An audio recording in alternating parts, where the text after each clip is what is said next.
Saya mencoba untuk menyampaikan materi ini dengan judul Sistem Manajemen khususnya untuk Sumber Daya Manusia UKM di masa kenormalan baru.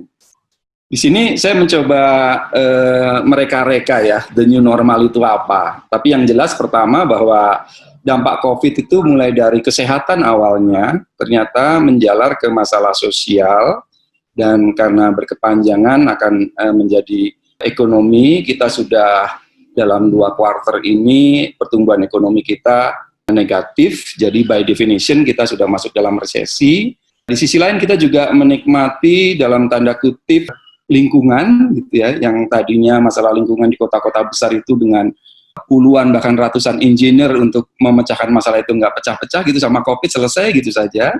Dan di sini juga adanya tentang revolusi industri 4.0 masih debat, ada yang bilang kita baru sampai 2.0, ada yang bilang kita harus 4.0 segala macam. Semuanya sekarang dipercepat dan juga termasuk mulai adanya kesadaran budaya baru. Jadi ini menarik COVID ini, sehingga kita bisa mengatakan bahwa COVID ini merubah perilaku survivors, baik itu sebagai individu maupun masyarakat, karena semuanya terjadi hampir serentak. Ada juga yang mengatakan, waduh, COVID ini ternyata malah menjadi katalis untuk mempercepat terjadinya revolusi industri 4.0 maupun masyarakat cerdas 5.0. Semuanya itu ada kemungkinan benarnya. Nah, implikasinya kepada UMKM, intinya adalah krisis UMKM 2020 di sini mungkin bisa sedikit lebih parah daripada krisis ekonomi 98. Kalau 98, kebanyakan krisis itu menimpa masalah daya beli.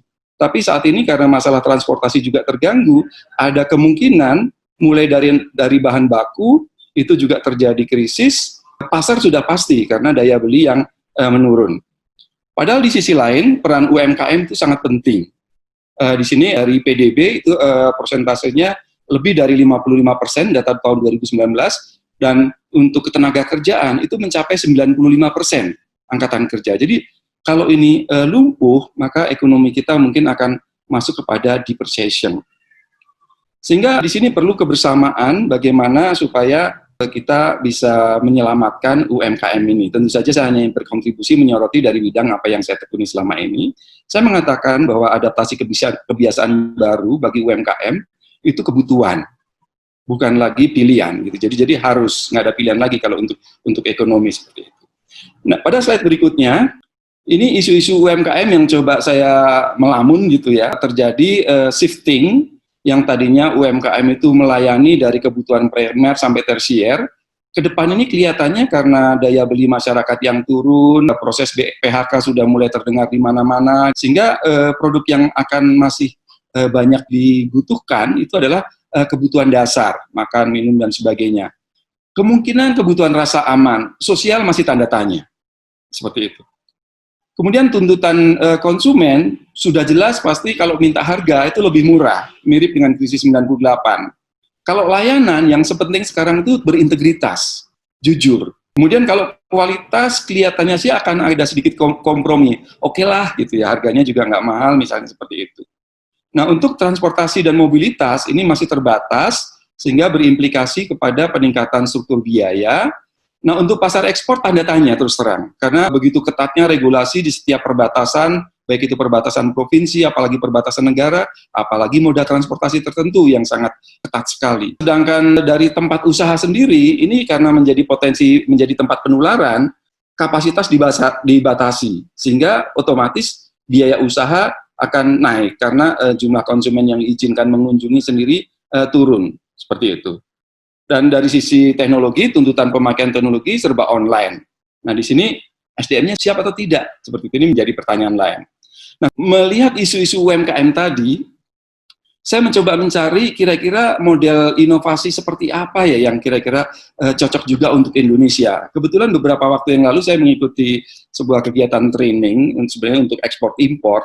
Trainernya itu memperkenalkan yaitu model inovasi pengembangan pasar lokal dan global di kota Yiwu di China. Di sini lebih dari 300 hektar khusus untuk perdagangan. Pada slide berikutnya, setiap gedung ini luasnya ratusan ribu meter persegi. Saya ulangi, ratusan ribu meter persegi. Nah, tentu saja dengan adanya COVID, Itu luar biasa menjadi terpukul. Pada slide berikutnya, ini sama seperti yang dilakukan di Indonesia ya. Pemerintah daerah membuatkan website dan apps pusat perbelanjaan ini. Dibuat menurut kategori produk, produknya apa saja. Dan dibuat menurut kategori toko, tokonya jualan apa saja. Ini biasa, di Indonesia juga sudah dilakukan. Tapi satu yang sangat inovatif pada slide berikutnya, nah kebetulan pada waktu itu saya ikut pelatihan, jadi saya menjadi Prime Member. Prime Member ini mendapatkan layanan, di setiap toko itu dipasangi webcam yang bisa berotasi 360 derajat dengan pointer laser yang saya gerakkan dari mouse saya. Itu yang luar biasa. Jadi kalau saya mau belanja dari sana, itu tinggal menggerakkan webcamnya dengan mouse saya, menunjuk kepada barang tertentu, nanti yang di sana sudah tahu, dia akan kirimkan informasinya ke saya. Berapa harganya, berapa biaya masuknya, segala macam.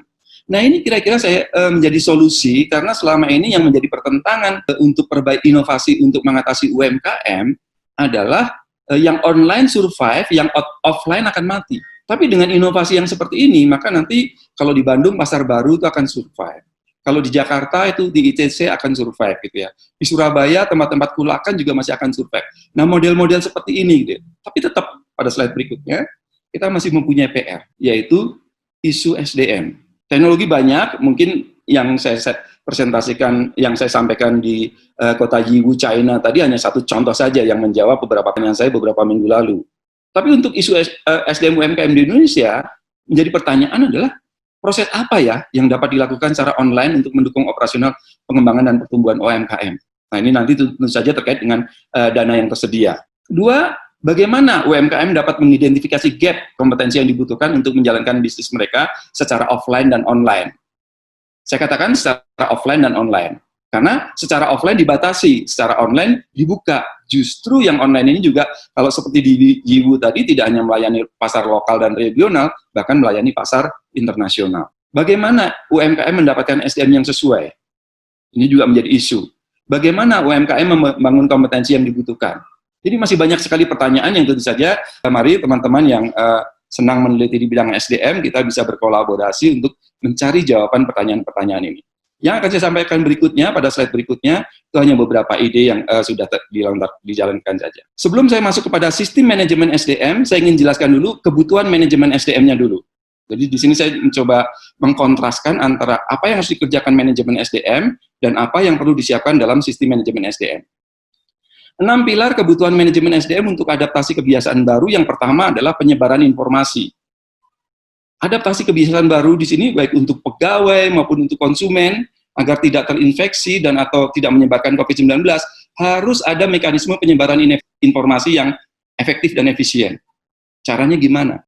Gitu ya. Kita lihat banyak orang yang pakai masker tapi hidungnya masih terbuka dan sebagainya. Ada orang yang pakai masker malah ditaruh di leher dan seterusnya.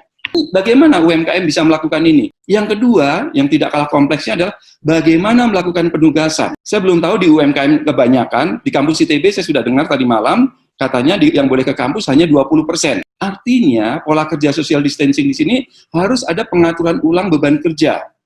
Harus ada yang kerja fleksibel, harus ada yang kerja dari rumah, harus ada pola kerja lain lagi. Untuk UMKM bagaimana? Belum tentu layout mereka pas untuk social distancing. Tugas lain untuk manajemen SDM untuk UMKM adalah memotivasi pegawai dalam situasi kompleks. Tempat kerja ada masalah, di rumah ada masalah, yang bisa menyangkut kesehatan, ekonomi, rasa aman, dan sebagainya. Sehingga peran pimpinan di sini harus sebagai motivator juga. Masalah komunikasi, ini juga menyangkut masalah SDM-nya dan juga masalah teknologinya, mulai dari menyiapkan sarana-prasarana, keterbatasan dan hambatan, dan bagaimana membiasakan antara pemilik, antara manajer, antara pimpinan dengan para pegawai berkomunikasi secara online. Tentu saja masalah kepemimpinan. Bagaimana kita memimpin dan dengan contoh dan keteladanan secara remote. Apakah mau setiap pagi diadakan video conference, sore video conference, bagaimana ngeceknya. Berbeda dengan waktu berkumpul, kita bisa melihat bagaimana perilakunya.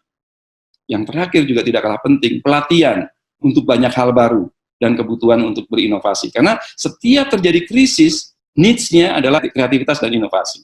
Nah ini kira-kira area dari manajemen SDM yang bisa saya coba rangkum dalam 6 pilar. Saya akan masuk ke sistem.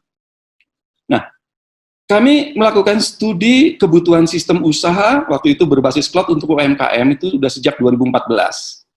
Karena saya melihat sebenarnya UMKM ini kalau dikasih semacam ERP secara online, itu sangat membantu sekali. Nah ini yang kami temukan. modul-modul yang dibutuhkan, mulai dari product design, sales marketing, production and procurement, accounting, finance, dan termasuk tentu saja hobi saya adalah bagaimana apa yang dibutuhkan untuk modul SDM. Ternyata untuk usaha mikro nggak perlu, karena yang dibutuhkan cuma pegawai datang bayar, nggak datang nggak usah dibayar, seperti itu. Tapi untuk usaha kecil, apalagi menengah, modul SDM itu sudah diperlukan. Nah, modul-modul apa saja yang diperlukan pada slide berikutnya. Nah, ini kesimpulan, paper lengkapnya bisa dicari di Google, kami sediakan secara publik. Jadi, yang dibutuhkan di sini adalah untuk manage insentif, bonus, dan other benefits. Ya. Ini kami perhatikan banyak sekali perusahaan UMKM itu nggak jelas kalau ngasih gaji berapa, ngasih insentif berapa, apalagi ngasih bonus berapa, itu nggak jelas. Payroll, ya, itu nggak jelas juga. Sehingga kalau ini dibantu, ada sistem payroll di cloud, di mana UMKM itu bisa menggunakan dengan biaya yang sangat rendah atau bahkan gratis di-cover oleh pemerintah, itu bagus sekali. Absensi. Nah, yang saya kasih stabilo ini semakin penting. Karena sekarang ini dengan flexible working, dengan remote working, dengan segala macam, itu benar nggak nih pegawai saya bekerja atau tidur, dan seterusnya, segala macam seperti itu. Jadi ini yang membedakan antara sistem manajemen SDM dengan manajemen SDM, seperti itu. Jadi lebih mengarah kepada semacam menggunakan software atau aplikasi. Berikutnya. Nah, pengembangan SDM apa yang dibutuhkan? Di sini saya juga menemukan sedang melakukan riset dengan ada beberapa mahasiswa melakukan ini. Yang pertama adalah sekarang ini sudah menjadi urgent, mendesak sekali, yaitu melatih bagaimana termasuk konsumen menjadi memiliki kompetensi digital citizenship, ya.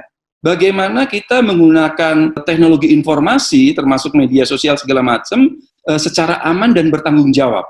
Ini harus diedukasi, baik untuk pegawai maupun untuk manajemen, maupun untuk jajaran UMKM-nya. Yang kedua adalah digital creativity. Ya, digital creativity. Ini masuk level berikutnya. Jadi bagaimana kita mengajarkan supaya orang menggunakan handphone itu bukan untuk tujuan-tujuan yang negatif, tapi yang produktif. Untuk memotret produk kah? Bagaimana memotret produk yang bagus? Di YouTube membuat penelaahan kah, penelitian kah, untuk sharing kah, unboxing kah, segala macam seperti itu. Dan yang terakhir itu adalah digital competitiveness. Ya. Bagaimana supaya website kita, lapak kita, dan segala macam itu menjadi pendorong penjualan yang bagus. China itu luar biasa, sangat maju sekali.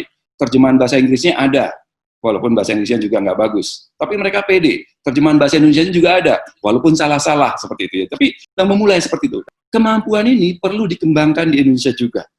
Seperti itu. Apakah dengan kolaborasi dan segala macam seperti itu. Jadi, slide yang terakhir, kompetensi digital yang di Indonesia agak perlu dikembangkan itu adalah digital emotional intelligence-nya. Ini masih orang tuh marah-marah di media sosial tuh banyak sekali gitu ya. Sebenarnya apa sharing sesuatu yang nggak pantas pun juga di publik juga nggak sadar. Itu kesimpulan.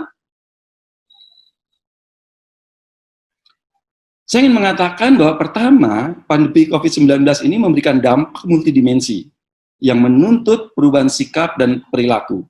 Jika tidak mau berubah, pasti kena COVID. Seperti itu. Yang kedua, UMKM akan terdampak serius jika tidak diarahkan beradaptasi dan berinovasi secara tepat, khususnya dalam memanfaatkan teknologi informasi dan komunikasi. Fasilitas sistem usaha berbasis cloud, termasuk modul sistem manajemen SDM, potensial sangat membantu, baik itu untuk operasional maupun pertumbuhan UMKM. Nah, di sini perlu dukungan yang sinergi antara akademisian, bisnis, government, dan media. Terakhir, ini sistem-sistem yang kami kembangkan sudah banyak kegiatan di baik itu dari BUMN, perusahaan swasta maupun pemerintah daerah. Tapi ini masih dalam ukuran perusahaan besar yang biasanya saya mencaratkan boleh pakai sistem itu kalau punya pegawai 2.000 bolehlah. Tapi kalau untuk sekarang karena mengingat tadi jumlah ketenaga kerjaan yang terlibat dalam UMKM itu adalah 95% dari angkatan kerja, mungkin mengembangkan sebuah ini, tapi untuk sharing banyak perusahaan akan bermanfaat. Terima kasih atas perhatiannya dan mohon maaf jika ada kekurangan. Terima kasih.